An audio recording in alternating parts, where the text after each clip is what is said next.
High, I am Iftekhar Ahmed নীরব।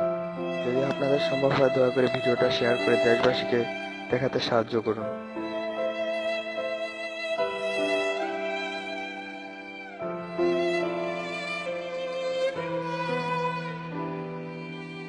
এটা কোনো মুভির অংশ নয়, এটা শরীয়তপুর জেলা নড়িয়া থানার বিভিন্ন বেশ কয়টা গ্রামের অংশ, যেখানে রয়েছে সুরেশ্বর, চণ্ডীপুর, ওয়াপদা, কেদারপুর, জাজিরা ইত্যাদি আরো বিভিন্ন গ্রামের অংশ। প্রতি বছরই এভাবে নদীর গর্ভে বিলীন হচ্ছে হাজারো মানুষের ভিটাবাটি। শরীয়তপুরের ম্যাপে একসময় ওয়াপদা বলে একটা স্থান ছিল, আর সেটা নদীর গর্ভে। আর এখন নদীর গর্ভে চলে যাচ্ছে কেদারপুরের বিভিন্ন অংশ। হয়তোবা নতুন প্রজন্ম শুনবে কেদারপুর বলে একটা ইউনিয়ন ছিল, কিন্তু সেটা আর এখন নেই। এমনটা শুনেছিলাম যে এটা কখনো নদী ছিল না, এটা ছিল ছোট্ট একটা খাল। আজকে এটা নদীতে পরিণত হয়েছে। হয়তোবা আমাদের নতুন প্রজন্ম শুনবে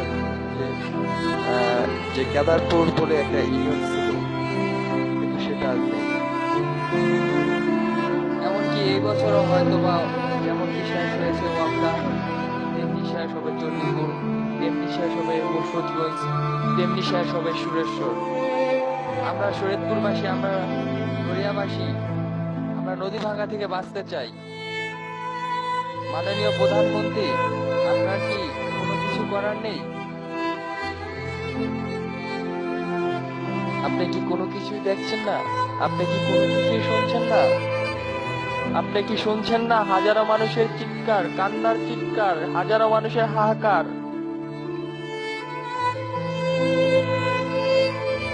আমাদের নড়িয়া শরীয়তপুরবাসীদের তো বেশি কোনো কিছু চাওয়ার ছিল না, আমাদের শুধু একটাই চাওয়া ছিল, আমরা নদী বাঁধ চাই। প্লিজ দয়া করে আমাদের নদী বাঁধের ব্যবস্থা করে দিন। আপনি চাইলে সব পারেন মাননীয় প্রধানমন্ত্রী, আপনি চাইলে পারেন আমাদের নদী বাঁধের ব্যবস্থা করে দিতে। যেমনটি আপনি করতেছেন অসম্ভবকে সম্ভব করার কাজ পদ্মা সেতু, তেমনি করে দিতে পারেন আমাদের নড়িয়াবাসীদের নদী বাঁধের ব্যবস্থা।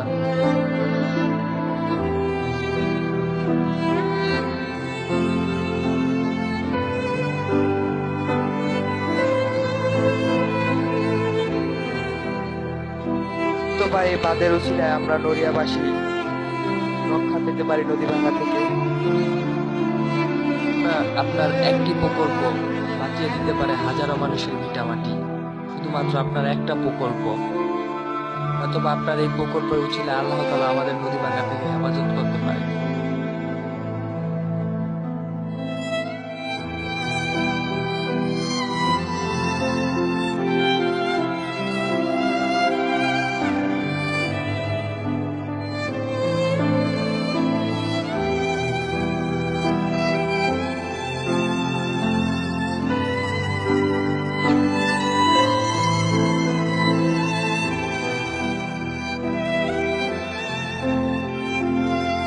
দয়া করে ভিডিওটা শেয়ার করে দেশবাসীকে দেখার সুযোগ করে দিন।